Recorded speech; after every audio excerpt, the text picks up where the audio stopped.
Creating great products isn't just about product managers and their day-to-day interactions with developers. It's about how an organization supports products as a whole, the systems, the processes, and cultures in place that help companies deliver value to their customers. With the help of some boundary-pushing guests and inspiration from your most pressing product questions, we'll dive into this system from every angle and help you think like a great product leader. This is the Product Thinking Podcast. Here's your host, Melissa Perri. Hello, and welcome to another episode of the Product Thinking Podcast.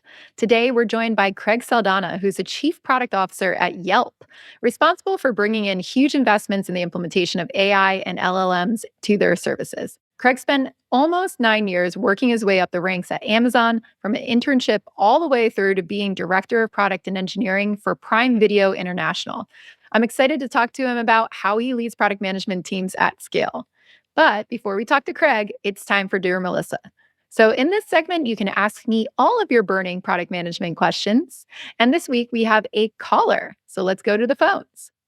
Hi, Melissa. So I'm a biomedical technician and I want to pursue product management in the health tech industry. So do you have any advices on how to achieve that position, the career steps I need to achieve, and also can you recommend a book or a person that I need to follow some companies that have product management in the health tech industry? Thank you very much. So there's two different ways to think about entering product management and what kind of companies you might want to target. There are actually a lot of software providers out there for biomedical things. I've worked with two of them. Medidata and Sitel are two that do biomedical data. And they build software for people like you. So you might want to look at what kind of software you use and see if there's any openings in those companies for you to come in as a junior product manager and learn, or you might want to start in a different role where your expertise and your clinical knowledge could really help, and then try to transition your way into product management. So that's a start. So you can go to a pure software company and look for where your experience as a biomedical technician is really going to help. There's a lot of companies out there who really need those domain expertise. So that could be a good starting point. The other way to look at it is to go to a place that has software as a component. Maybe they don't sell software, but they use software in the way that they run their business, and express that you want to learn product management. You have the expertise already in your domain. You want to learn product management. I'm not exactly sure where you work right now, but let's say that you work for a pharmaceutical company. Now, in pharmaceutical companies, they do have a huge engineering department. They have a bunch of product managers. I work with a couple of them, and they have thousands of product managers. And that might be an opportunity for you too to switch inside of your company and say, hey, I'm really interested in it. If you want to do a switch internally, what you really need to look at though first is making that known. Make it known to your boss. Go find the people who are doing product management, find the leaders, tell them that you're really interested in these things. A lot of companies have a way to develop people and help them transition into product management. That might be a good opportunity for you to get your foot in the door there too. So I would look at those two options. If you want to go pure software, try to leverage your expertise to get hired by somebody who builds software for people like you. Or internally, look at where the software department is and see if you can make a move internally, express that you really want to learn this, and then do that. You're going to have to learn other things, though, besides just your domain experience. So I would look at trying to understand what product management is, what some of the tools of the trade are, and make sure that you really want to do this first, because a lot of people get into this role and then they hate it. So it involves a lot of people dynamics, involves working with engineers and tech. So I would really get up to speed on some tech concepts. We do have a course at Product Institute called Tech Fundamentals for Product Managers. That might be a good place if you want to learn more about technology. And we also do have a basics for product foundations there too that you could take. If you want to read a book, Inspired is a great place to start with Marty Kagan. I'll plug my own book, Escaping the Build Trap, for you to read as well. And there's lots of product management books out there for you to start to get up to speed on what that role actually entails. And I think if you walk in the door knowing some of those things, knowing what it entails, that's going to make it a little bit easier for you to transition. So I hope that helps, and good luck with your search. For those of you listening, if you have a question for me, please go to dearmelissa.com, drop me a line. We do prioritize these voicemails, so I love to hear all your pretty voices. Let me know what your question is, and I will answer them on an upcoming episode. Now it's time to talk to Craig. Did you know I have a course for product managers that you could take? It's called Product Institute. Over the past 7 years, I've been working with individuals, teams, and companies to upskill their product chops through my fully online school. We have an ever-growing list of courses to help you work through your current product dilemma. Visit productinstitute.com and learn to think like a great product manager.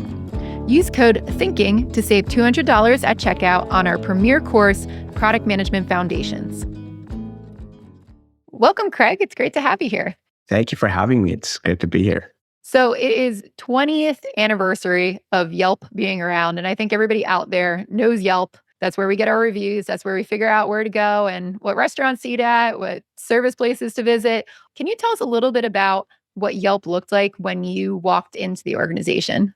Yeah. So first, let me tell you just a little bit about my history with Yelp, which is a good segue to why I joined in the org that I am inherited. So I first started using Yelp, I think, in 2008. And I remember because I was dating someone who's now my wife, who was a foodie.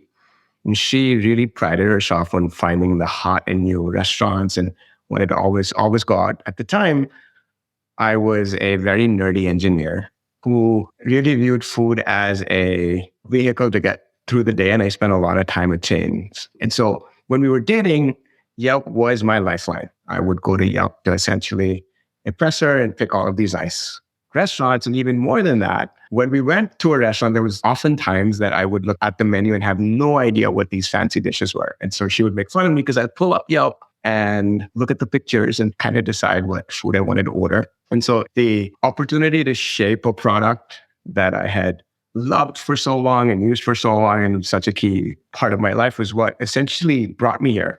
And so I was already a fan. And so I inherited a product and a team that was in very good shape.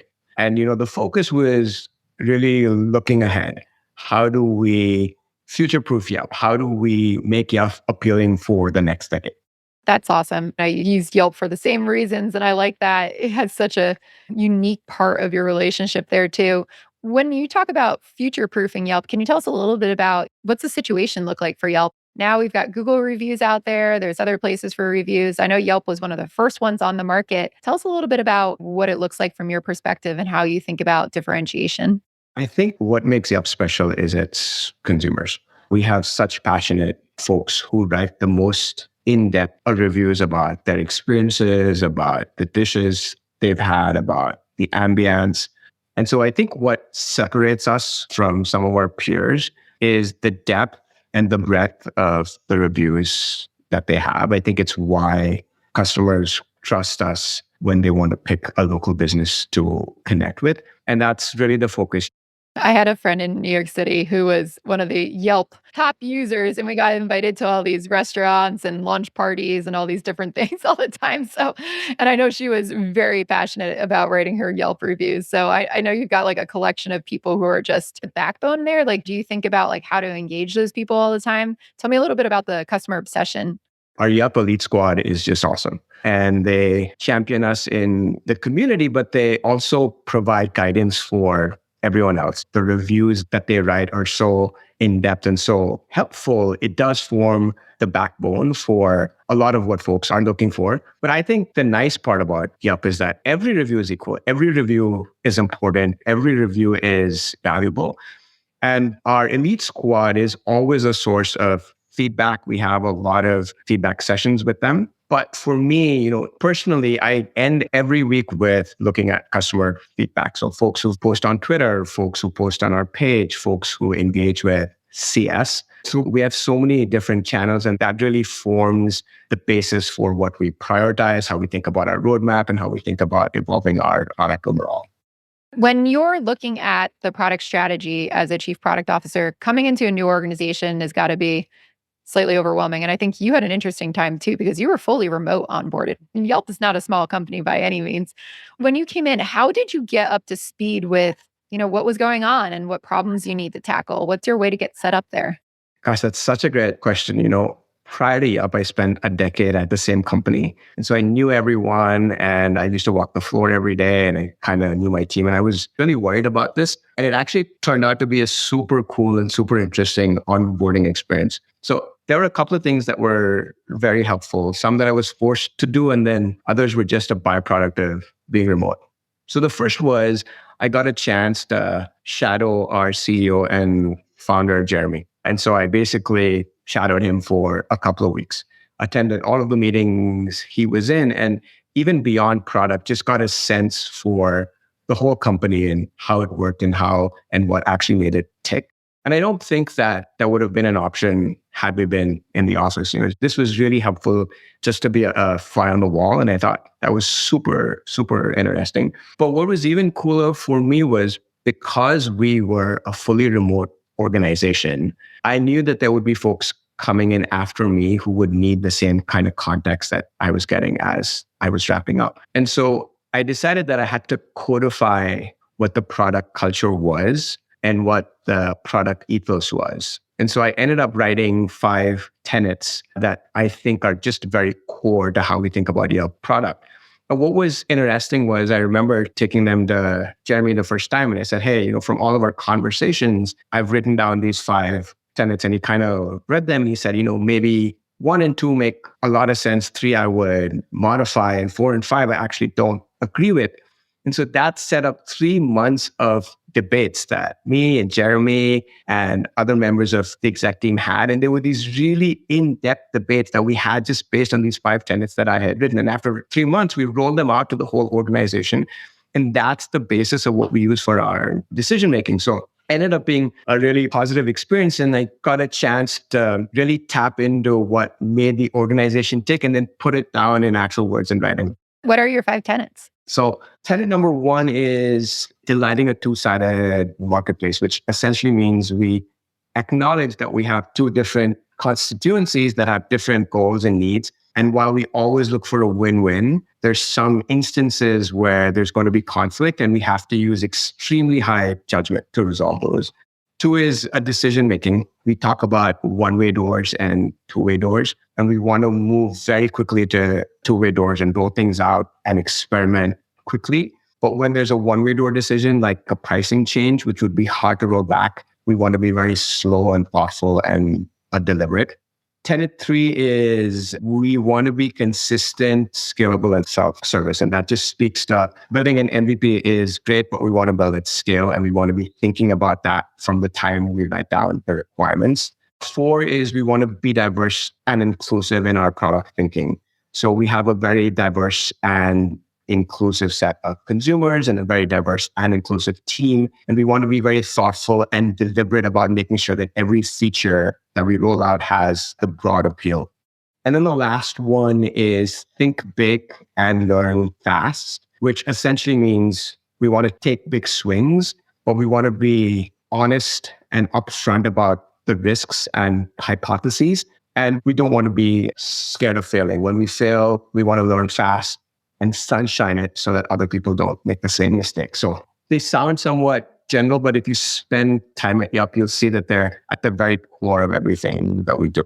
I love that you baked the diversity one in there too. And I feel like more consumer-based products can totally learn from that because there's not a lot of people who inherently call that out, especially when they have a diverse user base. How have you seen that kind of shape and help your product manager's decision-making there?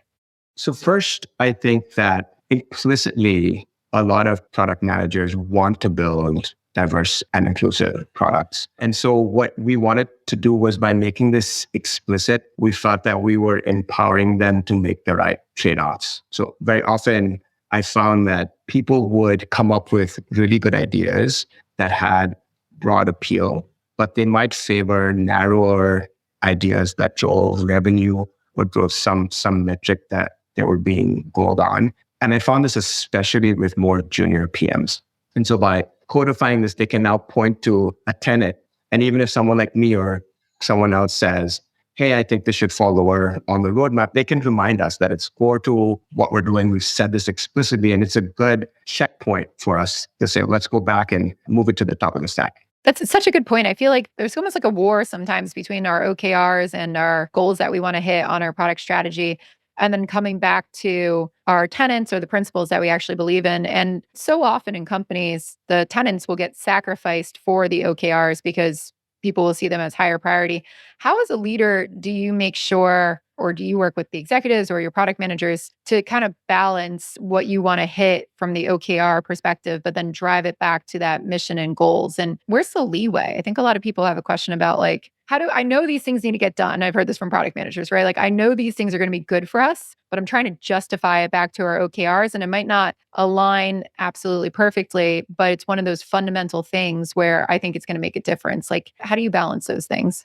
I want to tell you a quick story from my past life that kind of speaks to your question. So I used to work at Amazon, and I had the pleasure of working with Mr. Bezos a few times. And one time we had launched this new sports feature where you could instantly bring up highlights on your TV. Like normally if you're watching a broadcast, you wait for the broadcast show highlights. But we had built this incredible AI-aided model that was able to tell whether something was worthy of being a highlight, clip it, and then put it away. And we basically went into the meeting with Mr. Bezos, and everyone was excited to share how many people watched the broadcast and how well it was doing. And he looked at the room and he said, "You know how I know that you guys are doing a good job?" He says, "Because of this feature.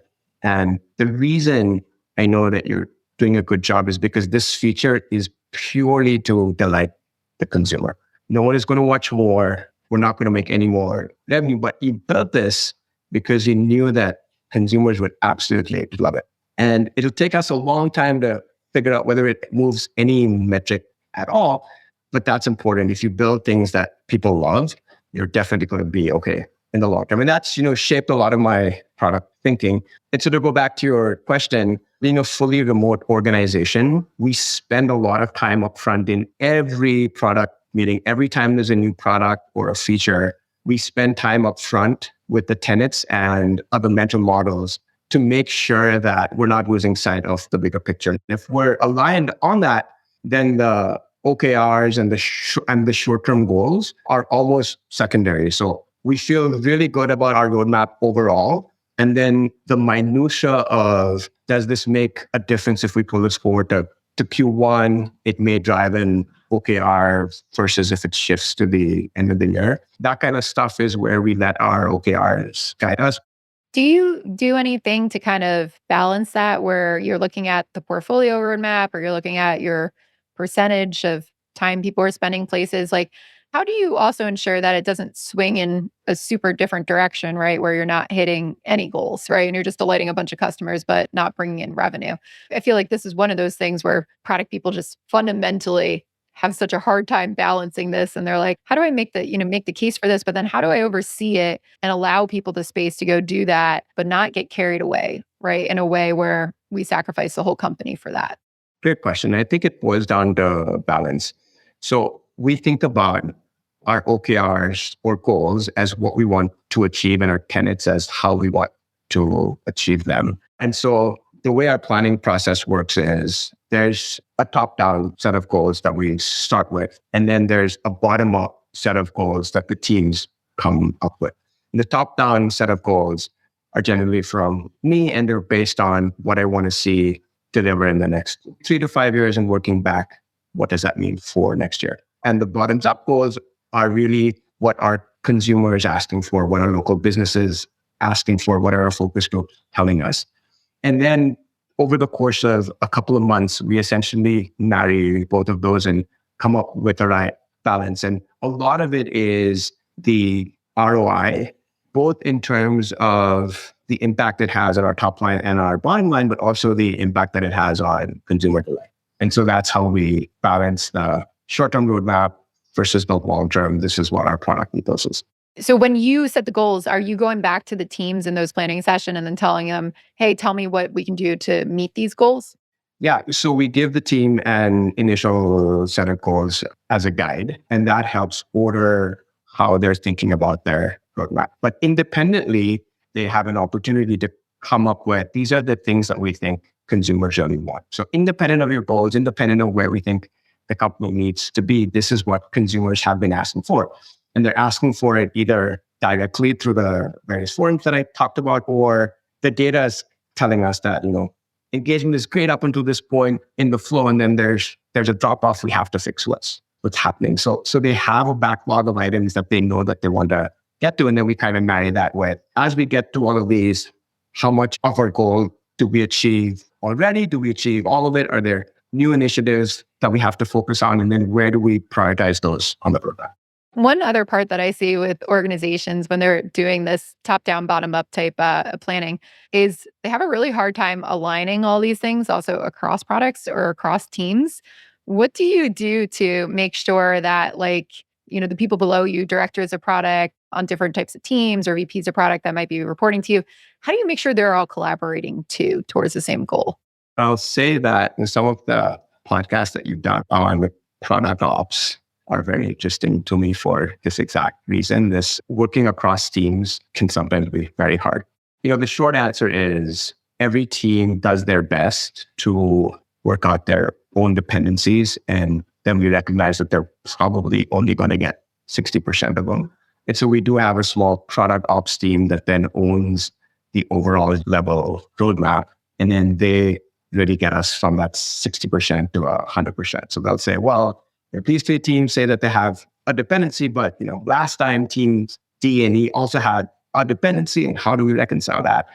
And they find areas that are unfunded. So we typically do an initial roadmap planning, then we give product ops an opportunity to kind of go in and see where some of the gaps are, reconcile all of that, and then do a final roadmap for the year.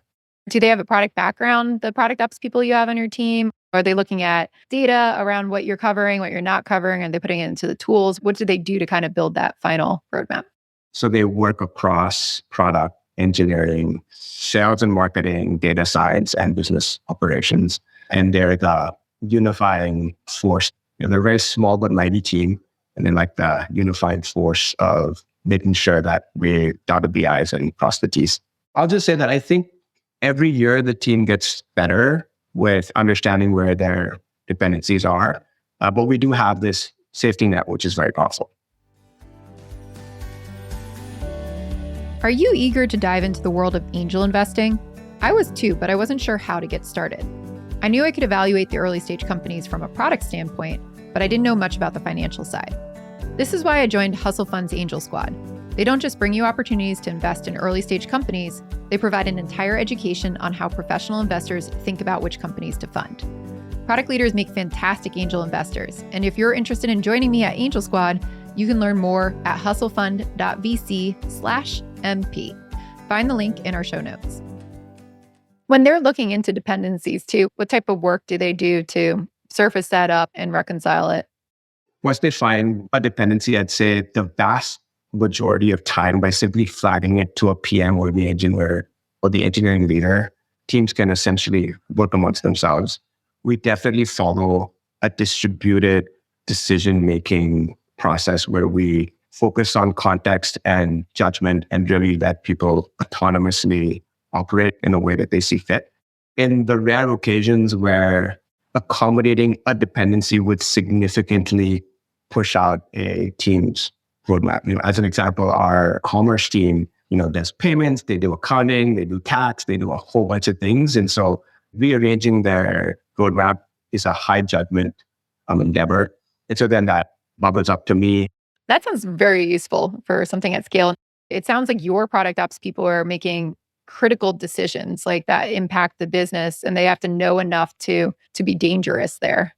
Beyond planning, we also have them be a liaison between teams on our most critical projects, because that's where things can fall apart when you have product and engineering and marketing and sales all trying to march towards the same goal, but at very different paces and at very different stages of product maturity. We have these folks be the unified force and essentially report out on how projects are going. And so they also function as like mini GMs for some of these smaller projects. Are those projects that don't quite align perfectly to a specific area of the product, or what kind of projects are we talking about? As an example, let's take our multi-location ads product, just as like a random example. So the teams involved there are, we have the product and eng team that are actually building attribution products and ad products for much bigger companies that need a lot of treatment. You've got marketing teams that are helping market these, and then you've got sales teams that are pitching these. Now, for a new product in this space, you've got to start planning for when sales is like able to pitch. You've got to train these reps to be able to go and job. You've got to develop the marketing materials. And so any product and inch slip, just an example of product and inch slips by a month, now you've got to like reconfigure and you've got to update all of these folks.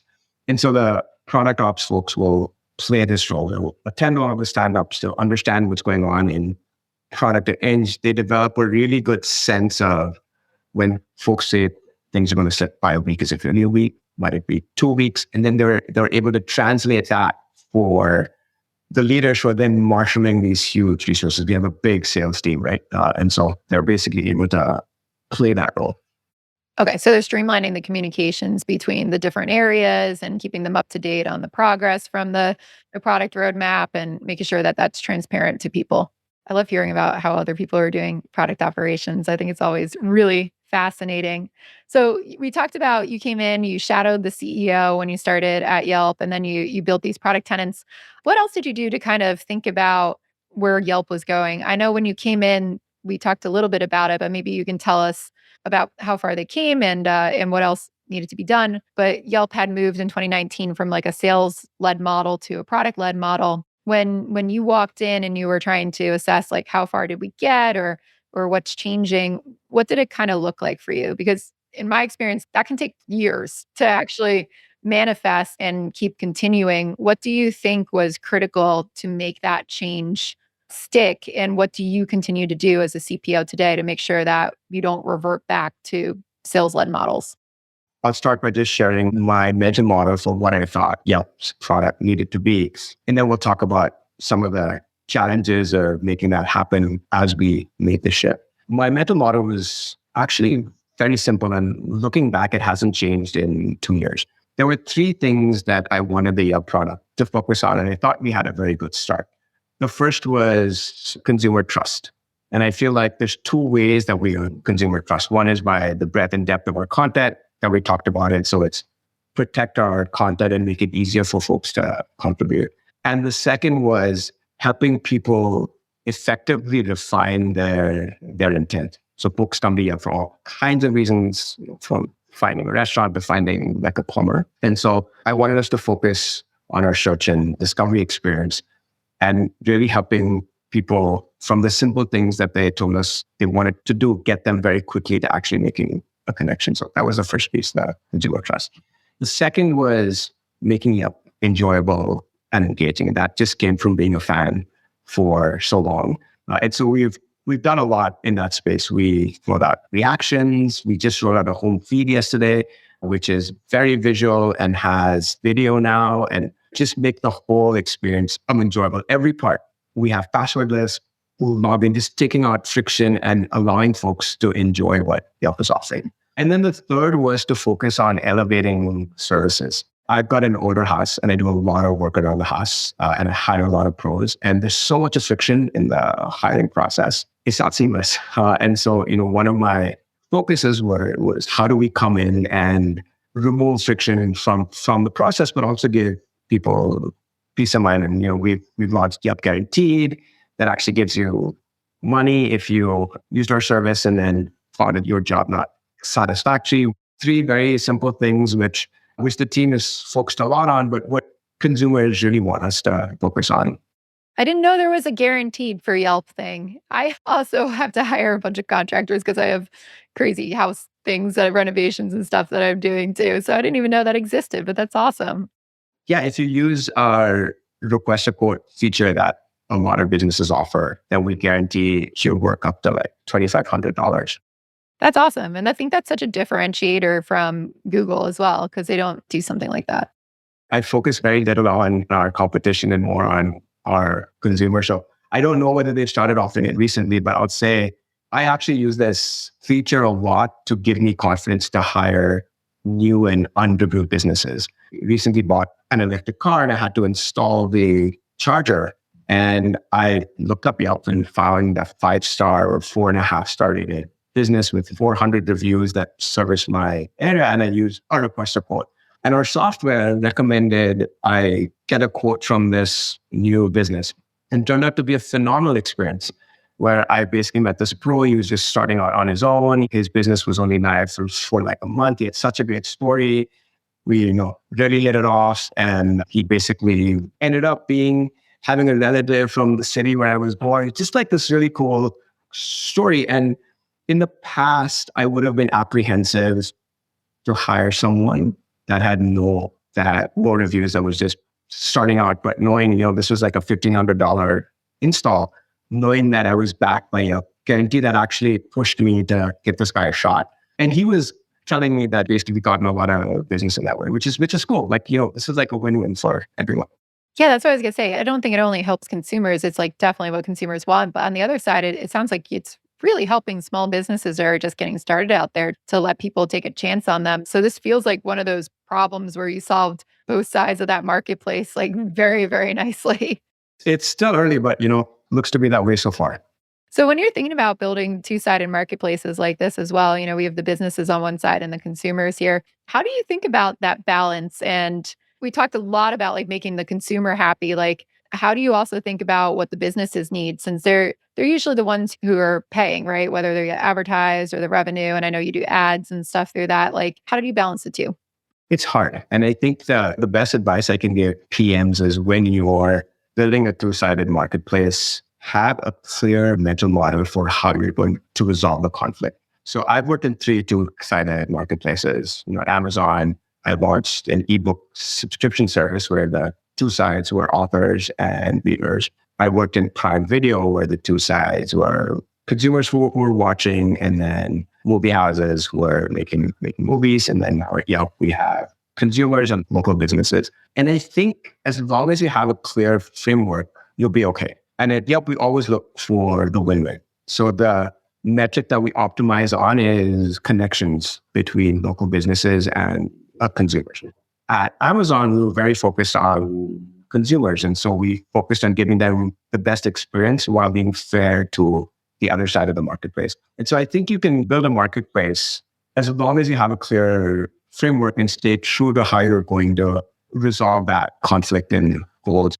How did Yelp land on the connections between the consumers and marketplaces? Would you consider that like your one metric that rules them all type thing, or the one that you really try to go after, the primary metric, or is there a system? And how do you get to that? That's been Yelp's mission, to make quality connections seamlessly between consumers and great local businesses. But, the way it plays into this two-sided marketplace is local businesses come to Yelp because there's a lot of high intent consumers looking to hire local businesses, and consumers come to Yelp because there's a lot of local businesses that are reviewed and the reviews are deep. And so we landed on connections because that's core to making our flywheel go. And I think that's the other big insight that I got as a PM was, you need to understand your flywheel before you design your product. Because like you're pointing out, if you focus on the wrong thing, then you basically design a product which might be successful in moving the metric that you think. Like, we could have easily focused on like revenue or something else, but we focus on connections, whether it's advertisers or non-advertisers, and whether it's a phone call or an email or request a quote or going to their website. We want to know that we made a meaningful connection between a consumer and a local business, because we know that that's what gets that flywheel going. The flywheel concept, I feel like, is incredibly important in product management, but not super well understood. Can you walk us through how you would, if you were coming into an organization, like you came into Yelp, right? How do you figure out, or how should a product managers, right, figure out what their flywheel is? How do they model it so that they can wrap their head around it? Product managers are always looking for product market fit. That's like the core thing that we're taught to look for. And in a two-sided marketplace, a lot of time, the product market fit comes from growth. You need to be big enough for one side of the marketplace to attract the other side of the marketplace. And so I think of flywheel as, what is the mechanism that's going to deliver sustainable growth over time? And that's how we think about product initiatives. So we think of a flywheel as sustaining growth, and we think of the product levers that will help drive that growth. And that's how we come up with a two-sided marketplace roadmap. So for Yelp, you've got your growth metrics is trying to make those connections, like more businesses, more consumers on the platform, the more you could do that. Those connections is what people keep coming back to. How do you think about like the product levers connecting that? We think about both sides of the marketplace. And so for a consumer, we think about the needs that they have to satisfy to make a connection. And if you boil it down to the very basics, I think most consumers, when they're thinking about connecting with a local business, they have three basic requirements. The first is quality, whether it's the quality of food, the quality of the service. They think about quality first. Two is price. Everybody wants to know how much they're paying. And three is timing. If it's a restaurant, am I going to get a reservation? Am I going to have to wait? Can I eat when I want to eat? If it's a pro, is this an emergency job? We have to get it done now. So we think about how do we give them all of the information with the least amount of friction to address their questions on quality, price, and time. And on the pro side, or local businesses, what they've told us what they're looking for in a quality lead is high intent. So is this person really interested in connecting with a local business and service area? Are they in my service area? Am I in the same city? Do I provide the type of service that they want? And so our product is really focused on taking both sides of that marketplace, taking the consumer's needs, taking the business needs, and essentially matching them. And I think that's what we do reasonably well. The part that I love about you explaining this is that it really all goes back down to deeply understanding your customers on both sides of this marketplace, right? Like what they want, what their problems are, which takes a lot of, user research and empathy and really modeling that out. How do you instill in your organization as a chief product officer the concept of like user research and customer research? Like what kind of research do you do? Like who's going out and talking to people and how do you make sure that you're keeping in touch with your users? So the customer obsession piece is something that we look at from the interview stage. I think most PMs are customer obsessed, but the real hunger to understand what customers want at their core and then find innovative ways to deliver that. I feel that that's very core to our organization. We talk about it in every meeting. We talk about it when we're making trade-off decisions. It's in our tenets. We just really focus on that. But then broadly was your question around how do we enforce it or what are the channels? We have a really good research team. And so for products where we're not quite sure how consumers will react, we do a lot of testing. We have sessions set up where they play with prototypes and they give us feedback. But beyond that, I think we're very blessed that we have a very large, engaged, and vocal consumer base. You've talked about Yelp elites. They're always giving us feedback about what they like and what they don't like, and we take that very seriously. We have listening sessions where our PMs will listen to calls of local businesses calling in the CS to understand what their pain points are. And sometimes, the pain points are, we just build a product that's too complicated for them to understand. And then their goal, and they're basically simplify. Like a lot of the folks that we're building for, some of them are sophisticated and they've been in business for like 20 years. And some are just really good at being plumbers and they don't know how to navigate our product. And so we have PMs listening into those calls all the time. And then even me, like I will end every single week with the voice of the customer. I've got teams that go through all the feedback that comes in, and then like the top 20 or the top 50, they'll send to me verbatim, like with screenshots or Twitter or a detailed transcript. And then I spend time looking at what is bubbling up to the top. I think we have a pretty robust mechanism in place, but you can always do better, right? Like consumers never come to a product and say, this is the best possible product I have. There's always ways we can do better. There is this big debate going on right now about, I'm hearing about companies letting go of user researchers and seeing that user research is not important from just a user researcher perspective because they're trying to have all the product managers replace it. This is what I'm hearing for user researchers. I don't agree with this, just to put that out there. You mentioned you do have a research team. Like, how do you see user researchers and product managers working together on these things? So my personal opinion is that user research is very powerful, and regardless of who's doing it, we should never let go of that as A/B testing and stuff is great. And that gives you the quantitative answers, but sometimes the qualitative answers are what you're looking for. As a PM, you have to feel the pain of a customer in order to understand how to simplify a product. For me, the best way to use our researchers, and I'd say we find that it's most powerful when it's directed to solve a specific problem. So when we're looking at why does drop-off happen at a certain point, and we give our researchers the tools to go and come back with answers and not really bias where they'll go, we find that very powerful. We find it less effective when it's a broad, do we think users are going to respond well to LLMs? That's not a useful prompt. The research that comes back then is not helpful to help product managers refine their thinking. So I always think of it as a refining step as opposed to an ideation step. That's really insightful. I like the way that you think about that. Thank you so much, Craig, for being with us here and for, sharing your story at Yelp and how you think about product management. I think a lot of people are going to listen to this and have so much to take away from it. If people wanted to learn more about you or product management at Yelp, where can they go? First, I'd say find me on Yelp. I always have a bunch of recommendations, and then LinkedIn as well. Great. And we will put all of those links so that you can find Craig in our show notes at productthinkingpodcast.com. Thank you so much for listening to this episode of the Product Thinking Podcast. We'll be back next Wednesday with another wonderful guest, and I'll be answering all your questions if you send them to dearmelissa.com. So make sure that you go do that, and we'll see you next Wednesday. Thank you, Melissa.